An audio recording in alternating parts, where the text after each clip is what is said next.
Hello दोस्तों, स्वागत है फिर से एक नए वीडियो में। तो दोस्तों आज 23 फरवरी का फर्स्ट शिफ्ट और सेकंड शिफ्ट का एग्ज़ाम हो चुका है। तो दोस्तों चलिए आज एसएससी जीडी 2024 23 फरवरी फर्स्ट शिफ्ट का क्वेश्चन देखते हैं। तो दोस्तों इसका पीडीएफ आप लोग को टेलीग्राम पर प्रोवाइड कर दिया जाता है, वहाँ से आप लोग ज्वाइन होकर देख सकते हैं। और यह हाथों से लिखा हुआ रहता है तो थोड़ा लेट हो जाता है। दोस्तों आप लोग जरूर इसको देखिए।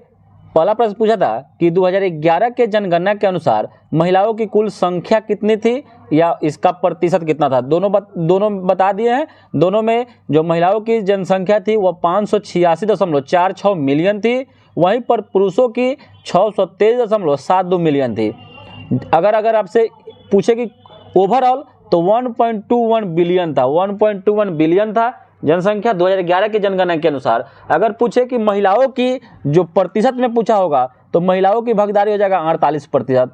वहीं पर पुरुषों की पूछे तो अगला अगर शिफ्ट में पूछ सकता है तो 52%। ठीक है। एक प्रश्न पूछा था कि 2011 के वर्ल्ड कप कहां पर आयोजित हुए थे। तो जो 2011 का वर्ल्ड कप हुआ था वह संयुक्त रूप से हुआ था, भारत, श्रीलंका और बांग्लादेश के बीच में हुआ था, जिसमें भारत और श्रीलंका के बीच में फाइनल खेला गया और भारत ने श्रीलंका को हराकर दूसरी बार वर्ल्ड कप का फाइनल अपने नाम किया था। और भारत पहली बार 1983 में वर्ल्ड कप का में विजेता बना था कपिल देव के कप्तानी में, और 2011 में महेंद्र सिंह धोनी के कप्तानी में कप अपने नाम किया। अगला प्रश्न पूछा था कि क्रिप्स मिशन कब पारित हुआ था। तो क्रिप्स मिशन जो हुआ था ना, या 1942 में भारत आया था या पारित हुआ था। ठीक है। अगला प्रश्न है कि ऋग्वेद लगभग कितना वर्ष पुराना है। तो जो ऋग्वेद है ना, ऋग्वेद वेदों में सबसे पुराना वेद है। वेदों की संख्या 4 है, उसमें से ऋग्वेद सबसे पुराना है और एसएससी इसका जो डेट लेता है वह 3500 वर्ष पुराना मानता है। ठीक है, 3500 वर्ष पुराना है।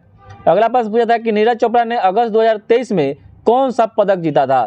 तो ये हो जाएगा स्वर्ण पदक, और यह हंगरी के बुडापेस्ट में जो वर्ल्ड चैंपियनशिप जो हो रहा था उसी में नीरज चोपड़ा गोल्डन बॉय ने स्वर्ण पदक अपने नाम किया था। अगला प्रश्न पूछा था कि कुंडलकुलम नाभिकीय संयंत्र कहाँ पर स्थित है। तो कुंडलकुलम नाभिकीय संयंत्र है जो यह तमिलनाडु राज्य में स्थित है, तमिलनाडु राज्य में स्थित है। अगला प्रश्न पूछा था कि मौलिक अधिकार का प्रावधान संविधान के किस अनुच्छेद में है।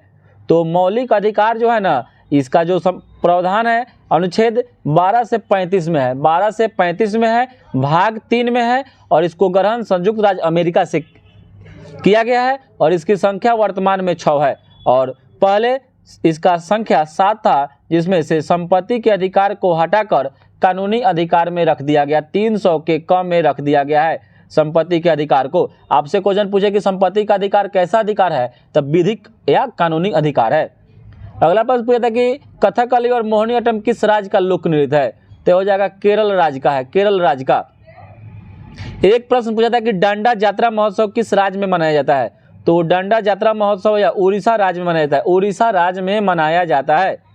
एक प्रश्न है कि अश्वनी वैष्णव जन औषधि एक्सप्रेस पहली बार कब चलाई थी। तो हो जाएगा 3 मार्च 2023 में, 3 मार्च 2023 में इसको चलाया गया था। एक प्रश्न साइंस से पूछा था कि आयाम का एसआई मात्रक क्या होता है। तो आयाम का एसआई मात्रक मीटर होता है, आयाम का एसआई मात्रक क्या होता है, मीटर होता है। एक प्रश्न पूछा था कि संविधान के किस अनुच्छेद को संवैधानिक उपचारों का अधिकार की संज्ञा दिया गया है। तो हो जाएगा अनुच्छेद 32 को, और अनुच्छेद 32 के तहत ही सुप्रीम कोर्ट 5 प्रकार का रिट जारी करता है, 5 प्रकार का रिट जारी करता है सुप्रीम कोर्ट। और अनुच्छेद 32 को ही भीमराव अंबेडकर ने संविधान का आत्मा का भी संज्ञा दिए थे। ठीक है। अगला प्रश्न पूछा था कि धार्मिक स्वतंत्रता का अधिकार किस अनुच्छेद में है। तो धार्मिक स्वतंत्रता का अधिकार जो है अनुच्छेद 25 से 28 में है, 25 से 28 में है। अगला प्रश्न पूछा था कि मीराबाई चानू का संबंध किस खेल से है। तो मीराबाई चानू का जो संबंध है वह भारोत्तोलन से है, वेट लिफ्टिंग से है। अगला प्रश्न है कि भारत की सबसे लंबी नदी कौन सी है। तो भारत की सबसे लंबी नदी गंगा नदी है, इसकी लंबाई 2525 किलोमीटर है। यह गंगोत्री हिमानी से निकलती है और यह भारत के 5 राज्यों से होकर गुजरती है, भारत के 5 राज्यों से होकर गुजरती है। गंगा नदी भारत के 5 राज्यों से होकर गुजरती है।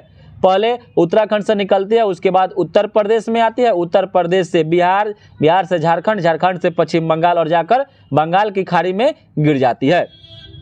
अगला प्रश्न पूछा था कि भारत का सबसे लंबा बांध कौन सा है, तो यह हीराकुंड बांध है। हीराकुंड बांध है जो महानदी पर है, किस पर है, महानदी पर बनाया गया है। अगला प्रश्न पूछा था कि भारत की सबसे लंबी दूरी तय करने वाली ट्रेन कौन सी है, तो भारत की सबसे लंबी दूरी तय करने वाली ट्रेन का नाम है विवेक एक्सप्रेस। और अगला प्रश्न है कि राष्ट्रपति के निर्वाचन पद्धति किस अनुच्छेद में वर्णित है, तो दोस्तों राष्ट्रपति का अगर निर्वाचन पूछता तो अनुच्छेद 54 में है, अगर पद्धति पूछा होगा तो अनुच्छेद 55 में है, यानी राष्ट्रपति का जो निर्वाचन का जो रीति वह अनुच्छेद 55 में है। अगला प्रश्न पूछा था कि मांडू उत्सव किस राज्य में मनाया जाता है, तो जो मांडू उत्सव मनाया जाता है यह मध्य प्रदेश राज्य में मनाया जाता है, मध्य प्रदेश राज्य में मनाया जाता है। अगला प्रश्न पूछा था कि भारतीय संविधान का अनुच्छेद 43 का संबंध किससे है, तो अनुच्छेद 43 का संबंध है श्रमिकों के लिए निर्वाह मजदूरी से, श्रमिकों के लिए निर्वाह मजदूरी से है। अगला प्रश्न पूछा था कि कौन सी गैस तापमान कम होने पर तरल में बदल जाती है, तो जाएगा हीलियम, और हीलियम गैस का खोज लोकेयर के द्वारा किया गया था, लोकेयर के द्वारा किया गया था। अगला प्रश्न है कि भारत में वित्तीय वर्ष कब से कब शुरू होता है, तो भारत में वित्तीय वर्ष 1 अप्रैल से 31 मार्च तक शुरू होता है, ठीक है, 1 अप्रैल से शुरू होता है और 31 मार्च तक रहता है। और भारत में वित्तीय राजधानी किसको कहता है, तो भारत का वित्तीय राजधानी मुंबई को कहा जाता है, भारत का वित्तीय राजधानी मुंबई को कहा जाता है। एक प्रश्न पूछा था करंट से कि रिकी केज ने किस एल्बम के लिए 2023 में अपना तीसरा ग्रैमी पुरस्कार जीता है, तो हो जाएगा डिवाइन टाइड्स के लिए, डिवाइन टाइड्स के लिए। और ग्रैमी पुरस्कार संगीत, पश्चिमी संगीत के क्षेत्र में 1958 ईस्वी से दिया जाता है, 57 में इसका स्थापना हुआ था और 58 से यह पुरस्कार दिया जा रहा है, ग्रैमी पुरस्कार। तो दोस्तों ये रहा आपके साथ फर्स्ट शिफ्ट का प्रश्न, इतना पूछा था दोस्तों।